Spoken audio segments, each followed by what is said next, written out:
سید معین صاحب ہمارے بیچ میں ان کو دعوت دوں گا کہ وہ آئیں اور اپنے خیالات رکھیں، زوردار نعرے کے ساتھ ان کا سواگت کریں۔ جناب سید معین صاحب، جناب سید معین صاحب، اسد الدین اویسی، اسد الدین اویسی، AIMIM، AIMIM۔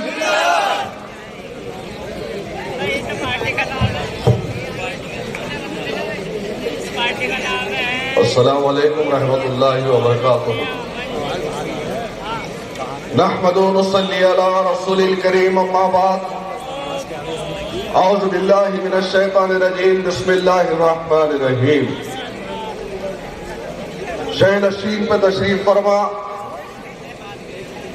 مجلس اتحاد المسلمین کے امیدوار، آپ کے پرتیاشی چودھری فرقان صاحب، دائس پر موجود مجلس قائدین و ذمہ داران، اور آج کے اس انتخابی جلسے میں موجود میرے نوجوانوں، بزرگوں اور پسے پردہ بیٹھ کر سننے والی میری عزت مآب پردہ نشین ماں اور بہنوں، آج کا یہ جلسہ مجلس اتحاد المسلمین کی جانب سے منعقد کیا گیا ہے، اور جیسا کہ آپ جانتے ہیں کہ پورے اتر پردیش میں انتخابات ہے، اور آپ کے اس علاقے میں بھی مجلس اتحاد المسلمین نے اپنے ایک امیدوار کو، پرتیاشی کو میدان میں اتارا ہے۔ آج انتخابی جلسے اور جلوس ہر سیاسی پارٹی کی جانب سے منعقد ہو رہے ہیں، اور ان کا انعقاد کا مقصد یہی ہے کہ ہر پارٹی، چاہے وہ کانگریس ہو کہ BJP ہو کہ بسپا ہو کہ سپا ہو، ہر ایک سیاسی جماعت اپنے امیدواروں کو جتوانے کے لیے میدان میں اتار کر اپنے جلسوں کے ذریعے سے عوام کو مخاطب کر رہی ہے، تو اپنی کارگزاری کو بیان کر رہی ہے۔ وہ کانگریس جو پچھلے 70 سالوں سے مرکز میں اقتدار میں تھی، تو کئی برسوں تک آپ کے ریاست کا حصہ اقتدار میں تھا، اور اس کانگریس پارٹی کا پرتیاشی بھی میدان میں ہے، تو کانگریس پارٹی وہی پرانی طرز پر اپنے لوگوں کو بھیج کر آپ کے ووٹوں کو حاصل کرنے کے لیے نت نئے طریقے سے آپ کو یہاں پر وعدے پہ وعدہ کر رہی ہے۔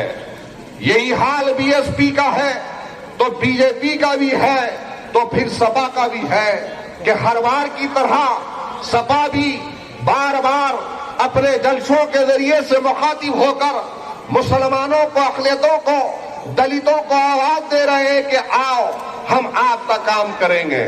لیکن پہلی مرتبہ مجلس اتحاد المسلمین نے آپ کے شیتر سے فرقان صاحب کو آپ کا پرتیاشی، آپ کا امیدوار بنایا ہے۔ ایک طرف تو میدان میں کئی لوگ ہیں جن کو آپ نے کئی مرتبہ آزمایا ہے، اور پھر ایک مرتبہ وہ لوگ کھڑے ہوئے ہیں۔ وہاں پر اگر دیکھا جائے تعداد کے حساب سے، اگر ووٹوں کی گنتی کی جائے، تو ان کے ووٹ اگر آپس میں بڑھ جائیں گے تو انشاءاللہ تعالی یہاں کی تاریخ بنے گی، اور یہاں سے فرقان چودھری ایوان اسمبلی میں نعرے تکبیر اللہ اکبر کی صلاحیں دیتے ہوئے جائیں۔ لیکن یہ بار بار موقع آپ کو نہیں ملے گا۔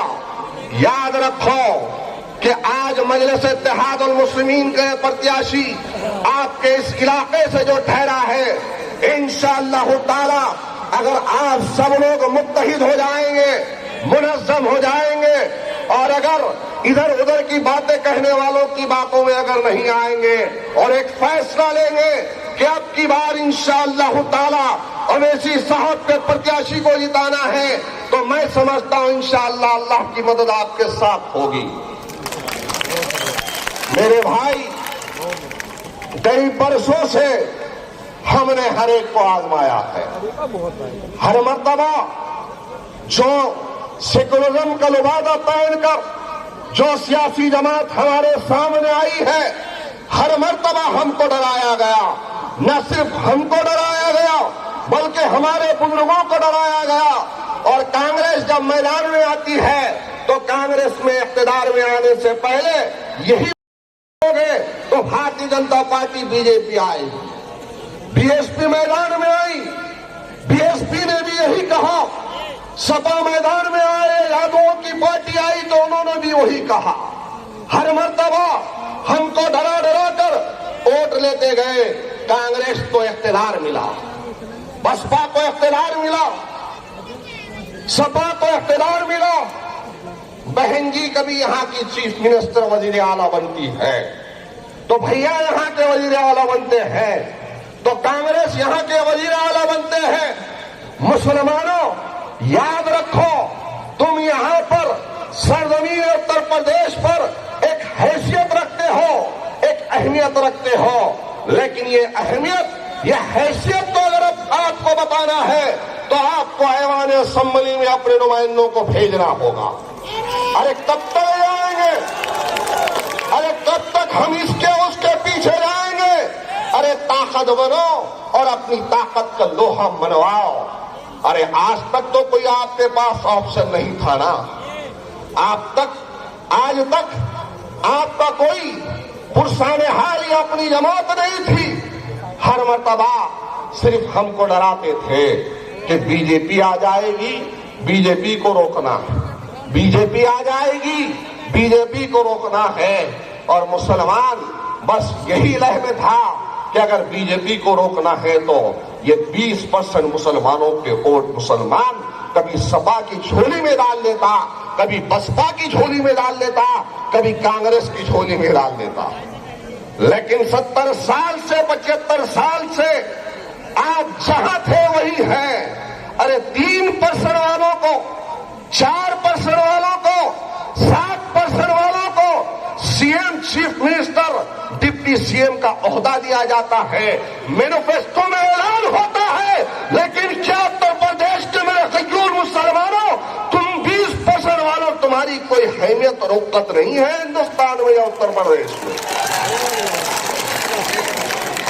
और यही अहमियत को दिखाने के लिए मेरे कायद पिछले कई महीनों से आपके पास, आपकी बस्तियों में आकर ठंडी में, गर्मी में, धूप में, बारिश में आ रहे हैं और बार बार आपको समझा रहे हैं कि उठो मुसलमानों, एक ताकत बनो। कब तक किसी के पीछे जाओगे? कब तक दरी बिछाओगे? तुम एक सियासी ताकत बनो। तुम दुनिया में आए हैं तो कौमों की इमामत के लिए आए हो, तुम किसी की गुलामी के लिए नहीं आए। मजलिस इत्तेहाद मुस्लिमीन का यह पैगाम है। अरे बार बार हमको सताया गया। इख्तिदार की कुर्सियां तो इनको मिली, ये लोगों को अच्छे बंगले मिले, मंत्री परिषद के ओहदों पर ये लोग फायज हुए, लेकिन बतलाओ आपको क्या मिला? सिवाय गुर्बत के आपको क्या मिला? बेबसी के अलावा क्या मिला? पुलिस की गोली, लाठी, इसके अलावा क्या मिला? आप जानते हो मेरे भाई, हिंदुस्तान के अंदर सबसे ज्यादा अगर पिछड़ा हुआ कोई समाज है जो गुर्बत और बेबसी, लाचारी और तालीमी पसमानदगी अगर किसी समाज में है तो कौन सा वो समाज है?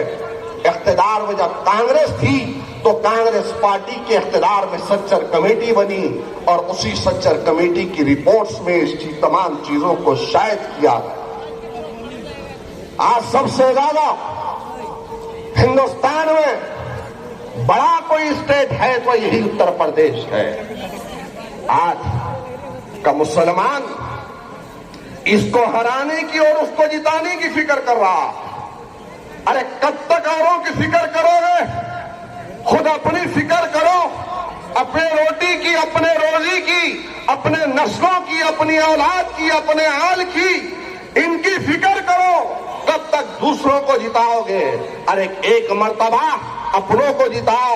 याद रखो, जो दुख और तकलीफ और दर्द का एहसास अपनों को होता है ना, वो गैरों को नहीं होता। अरे आज मजलिस इत्तेहाद और मुस्लिमीन अलहाज बैरसुद्दीन अवैसी साहब के कारनामों को कौन नहीं जानता? अकबरुद्दीन अवैसी साहब के कारनामों को कौन नहीं जानता? अरे भैया हो के बहन जी हो कि फिर वो राहुल गांधी के चाहने वाले हो, बताओ। अगर बता सकते हैं तो लगाओ एक मंच और बैठ जाओ मेरे सामने और बताओ कि तेलंगाना हैदराबाद में मुसलमानों के लिए, अक़लियतों के लिए अकबरुद्दीन अवैसी साहब, मजलिस इत्तेहाद और मुस्लिमीन असदुद्दीन अवैसी साहब जो काम कर रहे हैं, तो कोई एक क्षेत्र में या किसी एक हलके में उत्तर प्रदेश के बताओ कि एक हॉस्पिटल या कोई तालीमी इदारा या कोई बैंक आपने कायम किया। आपको पता है मेरे भाई, आपके चाहने वाले या आपके रिश्तेदार अगर हैदराबाद में होंगे तो उनसे मालूम करो। हैदराबाद में मजलिस इत्तेहाद अल मुस्लिमीन का तालीमी इदारा है। न सिर्फ तालीमी इदारा है बल्कि तालीमी इदारों का जाल है, जहां पर यतीम यसीर बच्चों को मुफ्त में तालीम दी जाती है। अकबरुद्दीन अवैसी साहब की जानिब से उनके जूते, मौजे, कपड़े और फिर किताबें और स्कूल बैग के साथ साथ तमाम चीजें उनको फराहम की जाती है।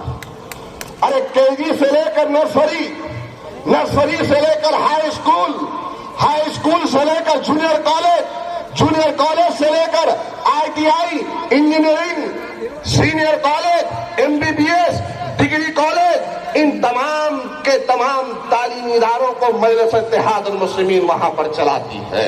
AIMIM ये तालीमी मैदान में मजलिस का काम है तो कारनामा है। तो दूसरी जानिब सेहत के मैदान में मजलिस इत्तेहाद अल मुस्लिमीन का खुद का अवैसी दवाखाना है, अवैसी हॉस्पिटल है। 1200 बेड का, 1200 बिस्तरों का दवाखाना है और 5 रुपए से 10 रुपए की फीस लेकर इलाज किया जाता है। उसका सबसे ज्यादा फायदा अगर कोई उठा रहा है तो तेलंगाना का मुसलमान उठा रहा है। ओवैसी हॉस्पिटल से हटकर असर दवाखाना है जो 1800 बिस्तरों का दवाखाना है, जो अकबरुद्दीन अवैसी साहब मजलिस इत्तेहाद अल मुस्लिमीन चला रही है। इससे हटकर दारुस्सलाम में मजलिस का खुद का है, कई बेंचेस है उसके, और वहां पर मुसलमानों को खर्च दिया जाता है। इससे हटकर मजलिस इत्तेहाद अल मुस्लिमीन ऐवान असम्बली में ठहर कर मुसलमानों को सरकारी मुलाजिमतों में हिस्सा मिले, इसके लिए लड़ती है। तो आप निकालिए, डेटा निकाल कर देखिए कि सबसे ज्यादा अगर मुसलमानों को कोई स्कॉलरशिप दी जाती है तो तेलंगाना हैदराबाद में दी जाती है। सरकारी मुलाजिमतों में हिस्सेदारी मुसलमानों की है। ये खाकी वर्दी वालों की हिम्मत नहीं होती कि किसी मुसलमान का गिरेबान पकड़ ले। ये हकीकत है मेरे भाई, ये हकीकत है। तहफ़्फ़ुज़ात है, सरकारी नौकरी है, तालीमी मैदान में मुसलमान आगे है, हर महाज पर हर शोबे में मुसलमान आगे है। तो क्यों है?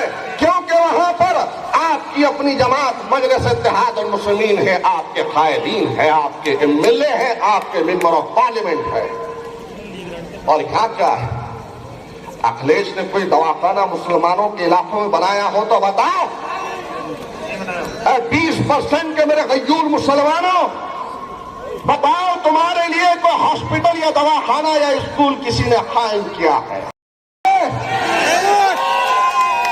अरे ना किए हैं, न कराएंगे, बस तुमको डराएंगे कि बीजेपी आ जाएगी, बीजेपी आ जाएगी। यही कह कहकर डरा कर आज हमको ऐवानों में जाने से दूर रखा गया। अरे ये लोग तो अपने पार्टी के सांसद को जेल से नहीं छुड़ा सके तो एक आम मुसलमानों को क्या करें?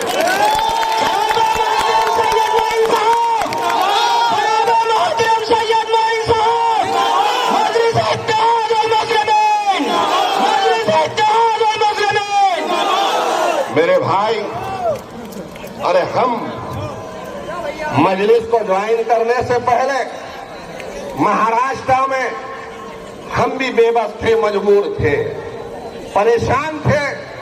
हमारी ना कोई दाद सुनता था ना फरियाद सुनता था। आपको पता है उत्तर प्रदेश का ताल्लुक मुंबई से बहुत ज्यादा है। वहां भी ठाकरे बहुत बोलता था नहीं बोलता था। ठाकरे जब भी जबान खोलता था जहर उगलता था।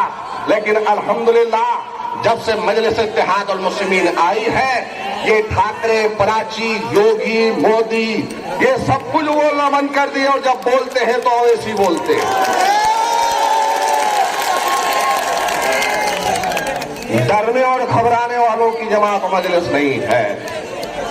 मजलिस इत्तेहाद और मुस्लिमीन डरने और घबराने वालों की जमात का नाम नहीं है। डर और खौफ निकालने वालों की जमात का नाम मजलिस है। अरे लोग समझ रहे थे कि गोलियां मारेंगे तो रुक जाएंगे। अल्हम्दुलिल्लाह कल गोली गाड़ी पे मारी गई और आज दूल्हे भाई रोड पर निकल गए।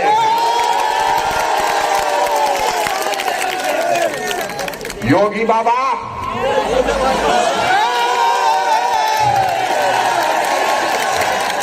अरे योगी, मोदी, अमित शाह, सुनो, ये डरने वाली खौफ नहीं है। अरे ना हम ओहद में डरे, ना बदर में डरे, ना ताइफ में डरे, कहीं नहीं।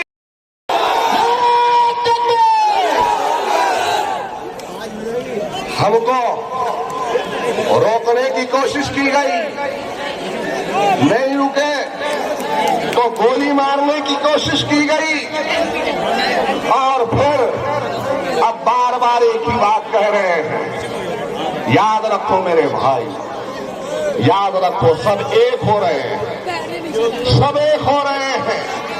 जरा नजर दौड़ाओ, उत्तर प्रदेश वालों नजर दौड़ाओ, बिहार की तरफ देखो, महाराष्ट्र की तरफ देखो, कर्नाटका की तरफ देखो, हिंदुस्तान के दीगर रियासतों की तरफ देखो। यादव है तो उनकी अपनी एक जमात है, सियासी पार्टी है तो उनका अपना एक लीडर है। बहुजन समाज की एक अपनी पार्टी है तो उनका एक अपना लीडर है।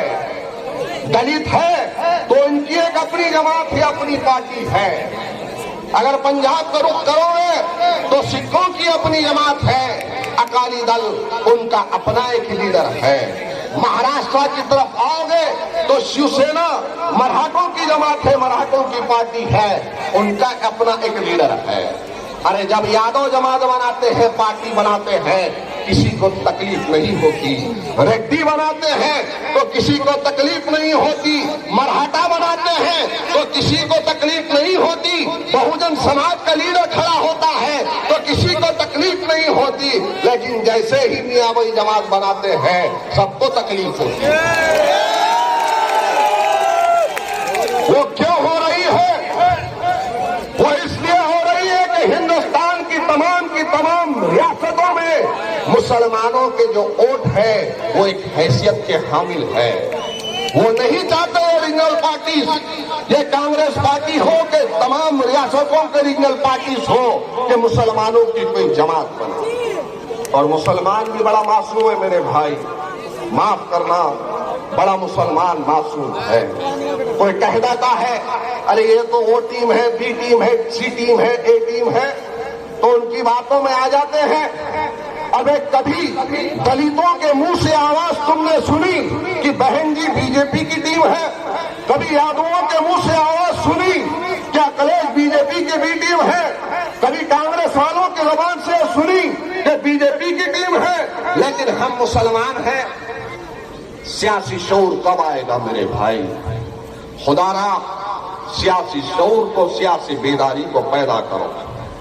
आज पूरे हिंदुस्तान में इस सियासी शऊर की कमी है, इस सियासी बेदारी की कमी है, और इसी सियासी शऊर को बेदार करने के लिए अलहाज बरसासुद्दीन अवैसी साहब रात और दिन मेहनत कर रहे हैं, भाग रहे हैं, दौड़ रहे हैं।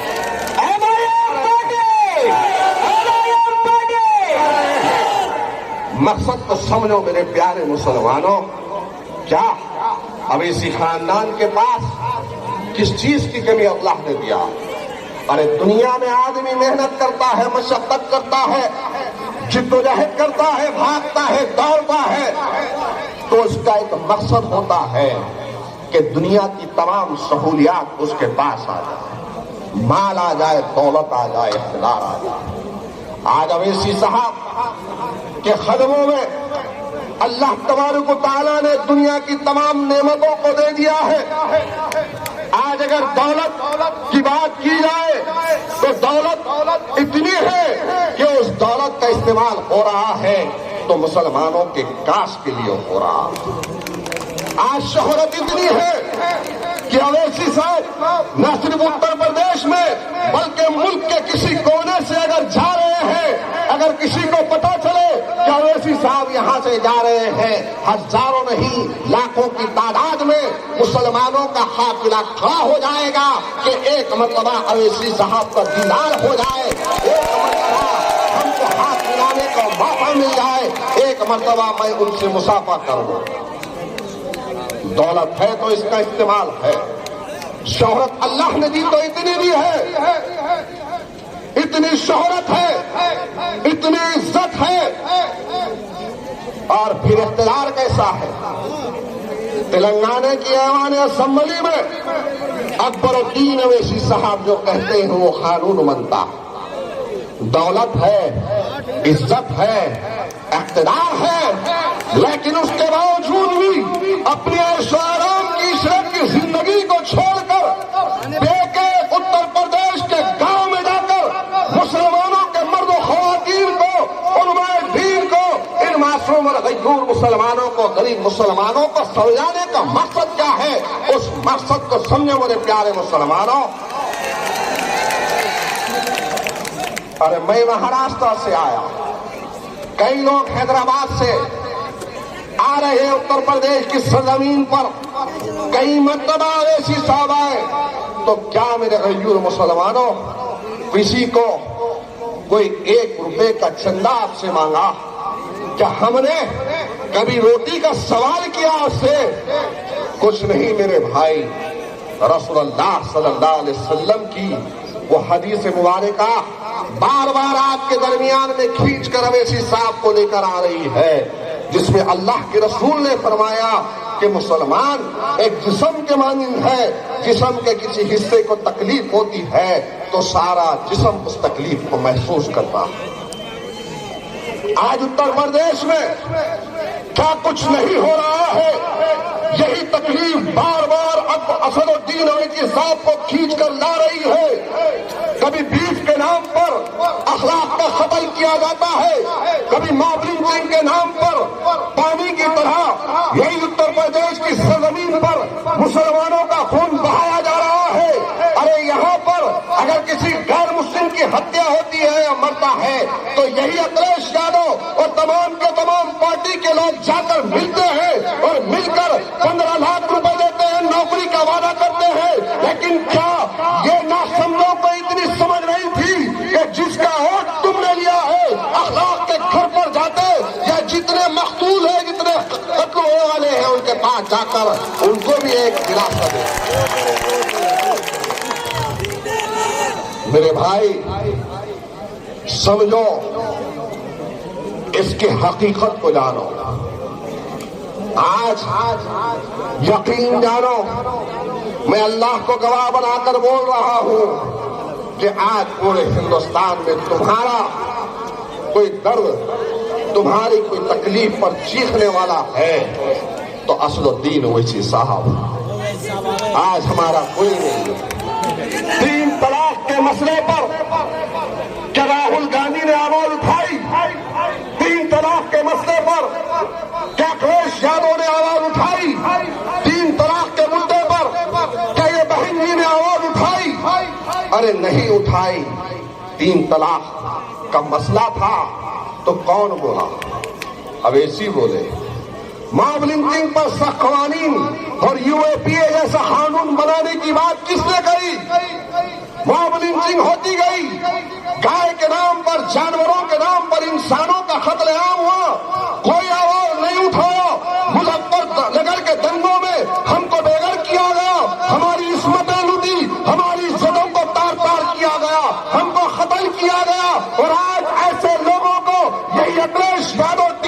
کر تم سے کہہ رہا ہے کہ کامیاب کرو.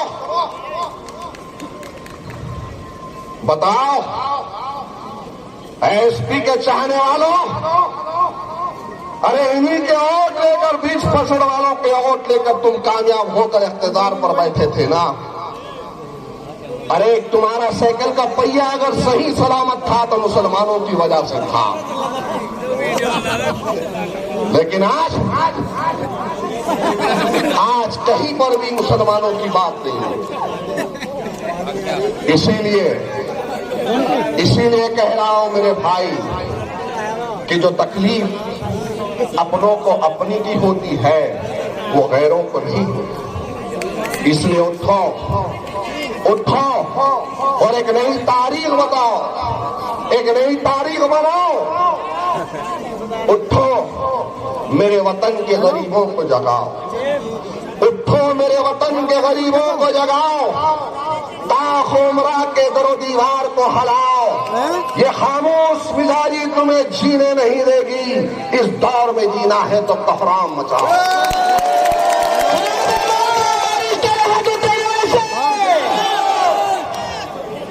ارے مرنا تو ایسا ہے بھی ویسا بھی ہے.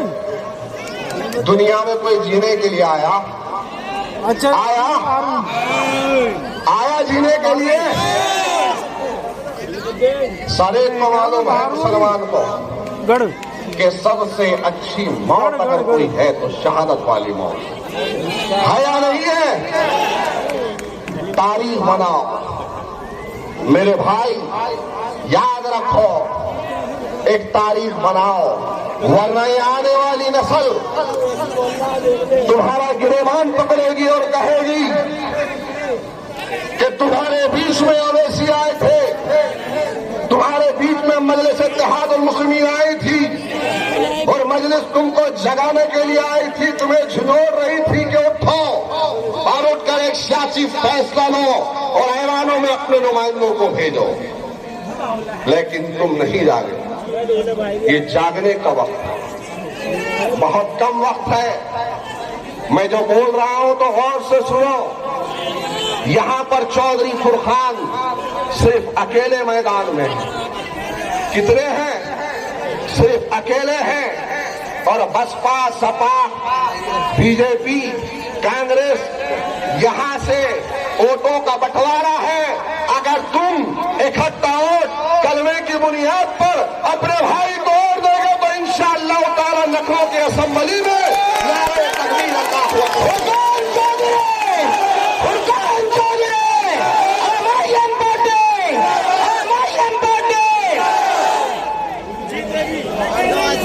ووٹ دو گے نا انشاءاللہ, پتنگ کا ساتھ دو گے نا انشاءاللہ, پتنگ اڑاؤ گے نا انشاءاللہ.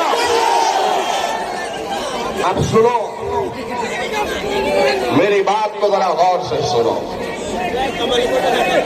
2 دن پہلے ایک واقعہ ہوا. الحاج بیرسٹر اسودالدین اویسی صاحب پر ایک بزدلانہ حملہ کیا گیا, جان لیوا حملہ تھا.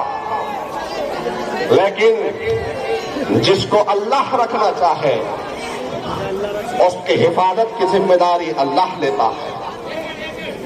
جس کو اللہ زندگی دیتا ہے اس کو کوئی نہیں مار سکتا. ارے بابا اتنی سیکورٹی لے کے چلتے تم تو. یوگی کو دیکھو, مودی کو دیکھو, امت شاہ کو دیکھو, بہت زیادہ سیکورٹی لے کے چلتے. لیکن مرد مجاہد یہ حیدرآباد کے دولے بھائی کوئی سیکورٹی نہیں رکھتے. اور پھر کل بھی سیکورٹی دینے کی بات کی گئی تو ہمارے عظیم قائد نے کیا کہا کہ موت آنی ہے تو آئے گی, لیکن میں تمہاری سیکورٹی نہیں دوں گا. ارے کوئی دوسرا ہوتا, دوسری پارٹی سے ہوتا تو بلی کے ایسا دبک کے گھر میں بیٹھ جاتا. لیکن الحمدللہ آج بھی روڈ پہ پھر رہے ہیں, سبائیں کر رہے ہیں. لیکن جوش کے کے ساتھ ساتھ ہوش کے ناخن. ان میدانوں میں، ان چوراہوں پر، ان جلسوں میں خوانین نہیں بنتے، راستوں پر خوانین نہیں بنتے. یہاں پر کتنا بھی چیخ لو چلا لو، یہ آپ کی بات کو نوٹس میں نہیں لیا جاتا. سازشیں بنتی ہیں تمہارے خلاف میں تو ایوانوں میں بنتی ہیں، اور ایوانوں میں جب تک تم اپنے نمائندوں کو نہیں بھیجو گے تو تمہارے اوپر یا تمہارے خلاف میں بننے والے قوانین کو کیسا روکا جائے گا؟ آپ بتلائیے. ہندوستان کی جمہوریت میں ایک حقیقت ہے اس جمہوریت کی کہ جس کے پاس جتنے سر ہیں اس کو اہمیت دی جاتی ہے. یاد رکھو مسلمانوں، ہندوستان ایک جمہوری ملک ہے، اور جمہوریت میں اسی کے سنے جاتی ہے جس کے پاس سیاسی طاقت اور قوت. آج تمہارے پاس سیاسی طاقت اور قوت نہیں ہے، اسی لیے تم لاچار ہو، مجبور ہو، بے بس ہو، اور اپنے اوپر ہونے والے تمام مظالم کو تم سہ بھی رہے ہو. لیکن اگر تم ایک مرتبہ فیصلہ لے لو گے، سوچو گے کہ نہیں، اب تک ہم پہ جو ظلم اتیاچار ہوا ہے وہ سب ہم برداشت کرتے رہے، لیکن آنے والی نسلوں کو ان کے حوالے ہم چھوڑ کر جائیں گے نہیں، بلکہ اپنی طاقت بنا کے جائیں گے. یہ فیصلہ لینا ہو. آج اگر یہاں اتر پردیش کا ڈیٹا اگر نکال کر دیکھیں تو تعلیمی میدان میں پچھڑا ہوا مسلمان، سب سے زیادہ غربت بدحالی کا شکار مسلمان. اسکول نہیں ہے، دواخانے نہیں ہیں، اچھے کالج نہیں ہیں، روزگار نہیں ہے، ہماری بستیوں میں وکاس نہیں ہوتا ہے، اور پھر لائٹ کا صحیح انتظام نہیں ہوتا ہے. یہ سب کس کی ذمہ داری ہوتی ہے؟ ایک ودھائک کی ذمہ داری ہوتی ہے. اور اس ذمہ داری کو سمجھ کر اگر وہ ودھائک اگر کام کرتا ہے تو ان تمام کی تمام سہولیات سے آپ کو آراستہ کرتا ہے، وہ تمام کی تمام سہولیات سے آپ فائدہ اٹھا سکتے ہیں. لیکن آج کیا ہو رہا ہے؟ آج دیکھیے کہ جتنے لوگوں کو آپ نے چن کر دیا ہوگا وہ تمام کے تمام لوگ جیتنے کے بعد آپ کو بھول جاتے ہیں اور اپنی پارٹی کے کام میں لگ جاتے ہیں. اسی لیے میرے بھائی، آج حالات اور وقت کا تقاضا ہے کہ ہم مجلس اتحاد المسلمین کا ساتھ دیں.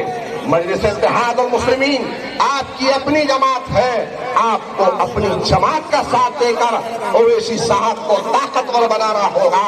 اے اتر پردیش کے مسلمانوں، جہاں جہاں سے مجلسی امیدوار ہے اور مجلس اتحاد المسلمین نے الیکشن میں حصہ لیا ہے، تو آپ کیا سمجھ رہے ہو کیا صرف اتر پردیش کے مسلمان کی نظر یہاں کے الیکشن پر ہے؟